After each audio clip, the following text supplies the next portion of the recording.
you do it too, don't you? Not yet, not professionally, but Soon enough. I try my best.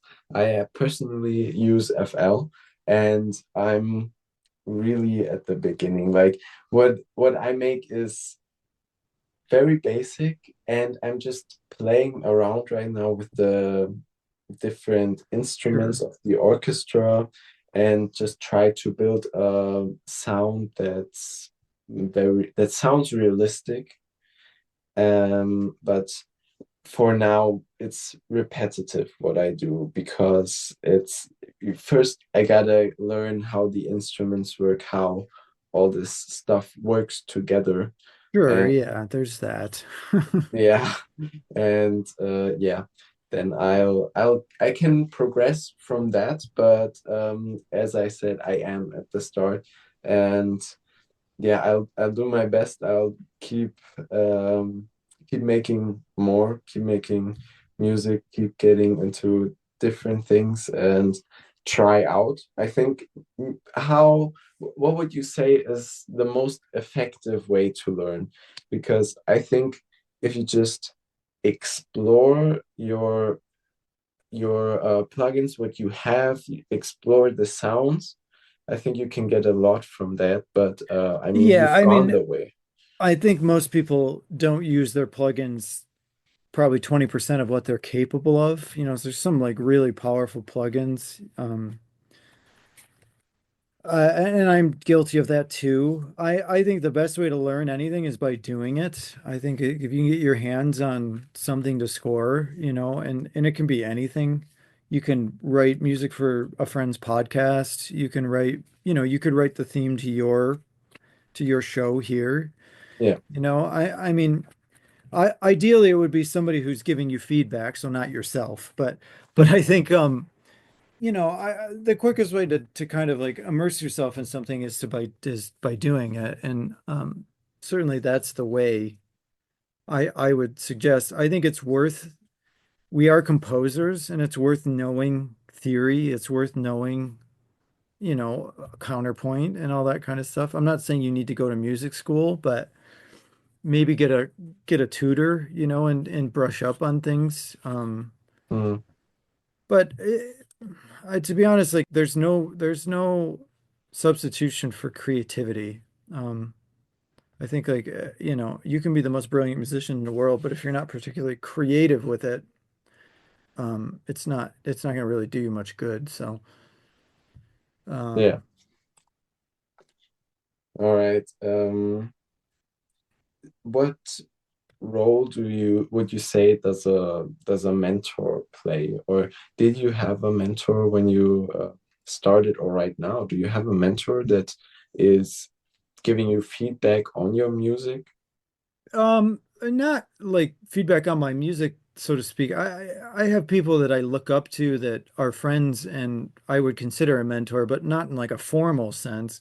Hmm. I mean, I think, Harry Gregson Williams, because of what he was for me, I'll always consider a mentor. Alan Silvestri is another one. And, I mean, there's others I think that I just look up to, but not somebody that I'm speaking to on a regular basis that I'm getting advice from. If I'm like really down about something or struggling with something, there's people I call just to say like, hey, what do you think about this? Or what do you think my next step should be? But I think when you're younger, it's very helpful. And obviously as you go along in your career and you end up starting to become a mentor to other people, and I think that's when it feels like it's come full circle. So I think like where you are in your life, it's great to have a mentor. And even, I mean, where I am in my life right now, I probably would benefit from talking to somebody more regularly, but it's just not something that's come up very much in my life. So but I mean, like I said early on, I got my first film from Alan Silvestri, and he was really like I would email him several times a year just to talk about what was going on and what he thought I should do. And Hmm. I mean, like he just wrote me out of the blue and said, a producer called me about a film, and I'm going to recommend you, and you're going to have to meet with them, obviously. But I mean, that was huge. It was the start of my solo career at that point. So. I'm immensely grateful for people like him and Harry, and there's another woman, Panka Kuneva here, did a lot for me orchestration wise early on, and Conrad was certainly like an amazing mentor early on, but um yeah, I think, it's tricky. This business is tricky. Music is hard, being creative is hard, and I think it's great to have somebody to kind of like bounce ideas off of. Mm, yeah. All right, I see. Um, then for if we're getting to rather the end now, I would um love to look into something that you composed for the madness as a great way to come to an end because this the madness is your latest composition, right? Hmm. Yeah, so that would be great to look into a track. What styles of tracks did you do for the show? Because again, I'm not familiar with the show. I didn't watch it. Um, but what it seems like action or what kind of Yeah, tracks it's did you do?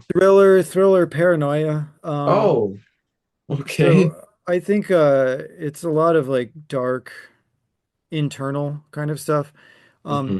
the show always kind of like had a nod to Alfred Hitchcock and early kind of like 70s thrillers like The Conversation and Clute and All the President's Men. So there's a bit of a jazz element to it. So it's kind of like dark thriller jazz. That's what I would say it is. A lot of programming.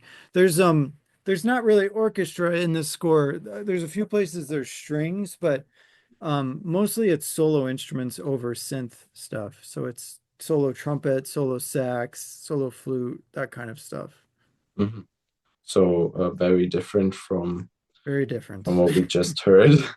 Yes, very, very different. All right. So and the the budget for the music was it comparable to the Wish Dragon or was it like Well, no, because Witch Dragon was asking for a giant orchestral score, Mhm, and it was a feature. It was a feature film, so it sits in a different bracket altogether. But um, generally, on a series like The Madness, it was 8 episodes. You get paid per episode, so you get like mhm, a fee per episode. mhm, So you use it the best you can, and but they weren't looking for an orchestral score on this. It was pretty. It's pretty modern. I mean, I mean, I can play a cue or something from it. There's not really any music to look at, because yeah. it's It wasn't played in real. only the solos and Mhm, I mean, I could just describe what I needed from them. So I didn't need to be writing out major parts or anything for them, but here's like the first track of the album, which gives the theme on the piano. mhm.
right. That was definitely something else. And the eerie aspect of it is it's very cool to have like one side is eerie and then it switched to like something that's a little more paced or Mhm. how should I say it? Like it has a Like beat driving. to it. Yeah, yeah. Yeah, and it's like first is this feeling of uneasiness, and then it's like you have to keep going, you have to keep moving. Like I don't know in which scene this was used, but I would imagine just from hearing it that the main character is walking somewhere, scheming something, or like where it's progress happening. Um, so very cool, very very cool. For this scene or for this piece, do you again get like a description or how did it? Yeah, I mean, everything in the show we went through. I think, a lot of that, when you spot an episode or you spot a show or a movie like that, you also have to realize that a director, producer, showrunner are relying on you to kind of like you are the creative in that situation with them. So they're relying on you to come up with like how to interpret what they're saying and make it interesting. So Mhm. like I said, there's a lot of like little jazz nods in that. It's certainly not jazz, but No. there's color notes and stuff like that in there that kind of like tip their cap towards jazz. But I don't know. I had fun on this score. I mean, there's another cue here that's short, but it kind of shows like the sound design elements of everything. Like the different ways we treated the instruments and made this small group of things sound like paranoia, Mhm. basically.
Awesome.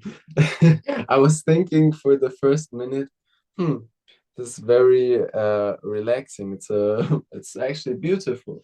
But then it really hit with the eeriness and with the um yeah, what was it? Some kind of string set in Yeah, and yeah, yeah. Yeah, it's yeah. like a bowed. It's actually a bowed mandolin. Yeah, it's interesting. It's fun to do those experiments early on. I think sonically finding your way into a picture for me is harder than it is um thematically. Like I will struggle to find a theme, but not because I can't find themes. It's more because I just will struggle to find the perfect theme. Mm. Like I'm just very, very There is no perfection. It's so yeah, no, hard. I just mean the theme that I'm happy with, I should say. But I sonically, I think those are the bigger questions for me, and that's because my background tends to be more traditional, so it's maybe a little more difficult for me to come up with the ideas of like, oh, I'm gonna, put a processor on this instrument and it's gonna sound like that, and it's just like my brain doesn't immediately go there, so it takes me a little longer to kind of get into that world. But once I'm there, it makes sense. So yeah, I don't know. Yeah. How many times did you like create something, then the producer of the show checked it, or someone checked it and gave you a little feedback how they want it to be, and then you redid the music? How often did you go like back and forth? Um, Early on, quite a bit more than later. This was an interesting experience on the show because we had the strike, the actors' strike in the middle of it. So this was supposed to come out a Yeah. year earlier, and then they couldn't finish filming, so everything got Oh. delayed. So we had a long time early on to kind of experiment. So for me, I was taking bigger swings with things and trying different things that I wasn't sure if they would like. I just wanted to try. So I mean, early on there was more back and forth. Once they shot the rest of the episodes and kind of started editing, we had done so much experimenting early on that it was actually pretty smooth to the scoring part of it because Mhm. we already had already kind of established all those ideas early on. Yeah. And how many uh, individual pieces did you create for the madness No, geez, I don't know. with three over 3 hours? It's crazy. There was probably around 100 cues. Wow. Yeah. Wow. Okay, that's a lot of ideas. Yeah, 100 cues, I would say the average is, well, I mean, yeah, so between 2 and 4 minutes long. Mm. Um, yeah. And you worked on Wish Dragon for over a year, or roughly a year. I worked on a How, Madness over a year too. I have a knack for working on projects for over a year. yeah, but I mean, if it's you had the role of the of composing music, so it's a big Yeah, how do you say it in English? responsibility. Exactly, you read my mind. It is, and what's also interesting to me, but you don't have to talk about it, is like if you get hired for such a production, how much do they pay you for making the music? You don't have to say it. It It's up depends. to you. There's two ways to get paid these days. I mean, generally, one's called a package fee and one's called a creative fee. Um, Package fee is where like production will give you a lump sum, Hmm. and then you're responsible for kind of budgeting your whole music budget out of that. So you pay for your music mixer, all your musicians, all the travel, everything comes out of that fee. Hmm. Which is definitely more common these days. That's because it's easier for a studio to know like, oh, we're gonna put, $50,000 into the music and that's gonna be the end of it.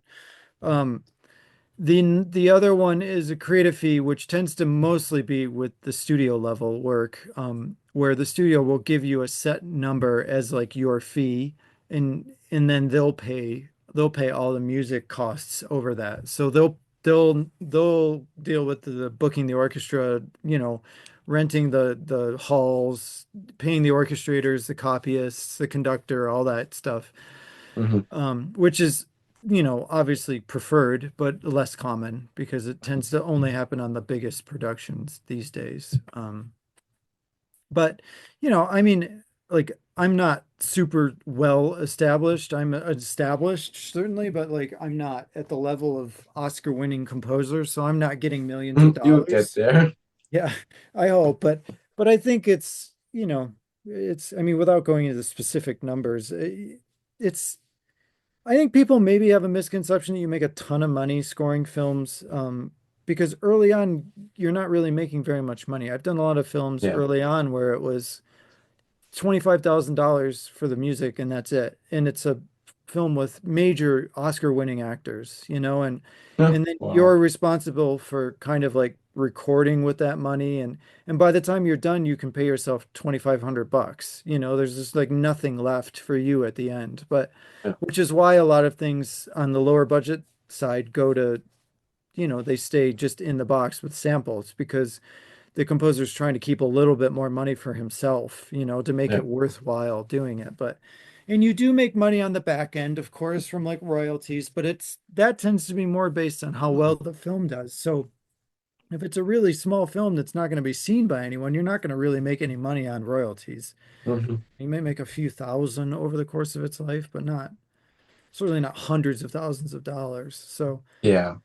But um, how does this happen? Like, where does the royalty revenue come from? People listening to the music on no, YouTube or where less listening and more viewing, viewing?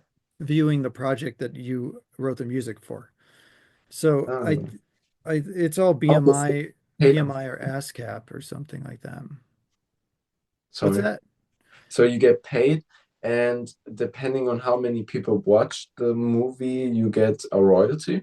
Yeah, yes, it's and where it plays. I mean, like for instance, in America, we don't get royalties on domestic theatrical releases. So like if you do a film that goes into the theaters, we don't get any royalties from the success of the film in America, but we get royalties from international.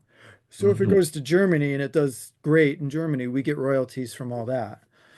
Um, Okay. and so like I will get so when you do it, that's for like theatrical, obviously, but if you do a streaming thing like The Madness is on Netflix, it's based on how well it does, Hmm. how well it plays, how many people stream it. So yeah, I mean it can add up, certainly. Like you can make good money. But it's hard when you do independent films because they tend to not get a big theatrical release, so you don't really make very much money from royalties there. And then they end up on like Amazon Prime or something, where it's just not going to be seen by a lot of people. So you don't make a Hmm. lot of money on the streaming either. So that's why I say it's like maybe people early on people think they're going to make tons of money as a composer, and it takes a while until you get to that point to where you're actually like getting a royalty check that can cover your mortgage, Yeah. it just takes a while. I'm not saying it's impossible. It's definitely possible and it's certainly doable. It just early on I think people expect a lot more money quicker than they Yeah. get. But I think that's always a Yeah, it's misconception. sure. Yeah. I mean, anything in the industry, people are going to just assume like, oh, you must make a lot of money. Well, Yeah, not really. I guess, and a lot of people get um, some or like employed by a certain company that only does scoring, I think, and then you get a normal paycheck. Like it's not so always that you can go really big with the money, and it takes time, and you have to be good at what you do. So Yeah. yeah. Yeah. I mean, it's just it's a lot of work.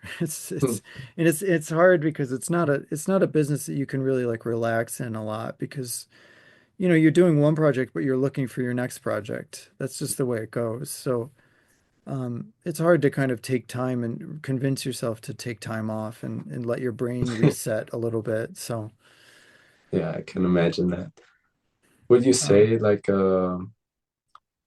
when actors get into acting, they have a scout, or how do an you agent. exactly? Thank you very much. An agent. Um, is that also the case for music? And if so, would you recommend it that someone gets an agent to get more jobs? An agent is a really great tool to have. It is not necessary early on in your career, though. It is, I mean, if you can get one, then great, but chances are you won't get signed to an agency until you have a credit. Hmm. Um, and I wouldn't suggest people like just like cold call agencies and be like, you should put me on your roster. Because you want an agent that's like invested in your career, which means you want them to take an active you want them to go after you in a way. Like you want them to really kind of be into what you're doing and say like, I could really help you. You know, I loved what you did on this and I believe in your potential in your career and I want to help you get there.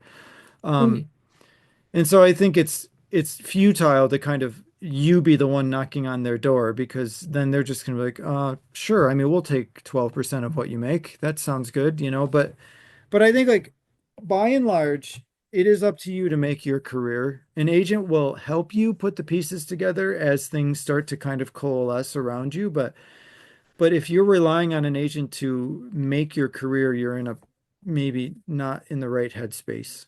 Um, mhm. Okay, that's important to know. And and do you have like a tip for someone like me who's starting out? One last tip, how I can make better music. listen, listen to a lot of music. I think your ears are much more powerful than you expect.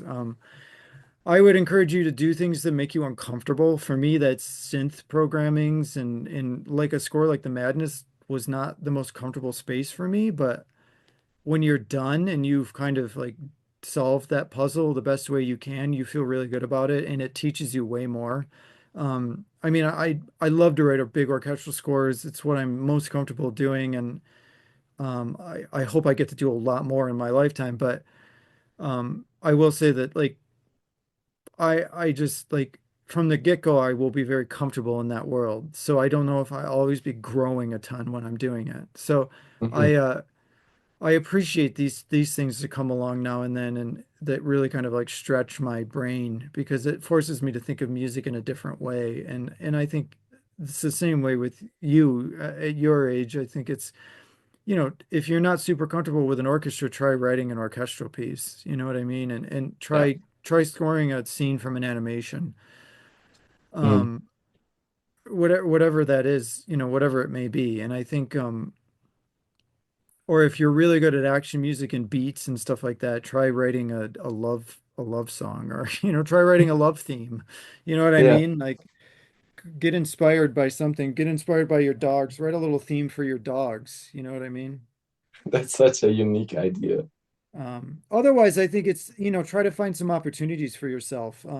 You know, go to like maybe your radio stations, your local university, you know, ask around the kids there if they need anything. You'd be surprised. A lot of young filmmakers are thrilled by the idea of having an original score, and it gives Mm. you like a safe space to do something. It's not like, you know, they're not going to give you $40,000 and say, don't screw up. They're going to say, here, I don't have any money. Do the best you can, you know? Yeah, And I think that's ideal early on. You know, and then also if, to build credit, yeah. yeah, and then if, you know, if you find that it is something you really want to get into, then you start thinking about the next steps. There's some film composers in Berlin and certainly in like the London area, you could make a European thing or you could make the trek over here or whatever you want to do. Mm. So I don't know. I think you're doing the right thing. You're talking to people, you're probably being inspired by people and I think it's you know, it's just about kind of like picking some things out, maybe make an album for yourself. So you're going to do an EP of three things that you really want to try that you've never done before, or you know, just keep writing, basically. A composer composes. Yeah, that's the essence. So thank you very much for your time that you came here and talked so long about what you do. And yeah, I just want to say thank you very much. My pleasure, man. Thanks you. It's been nice to talk to you and yeah, stay in touch.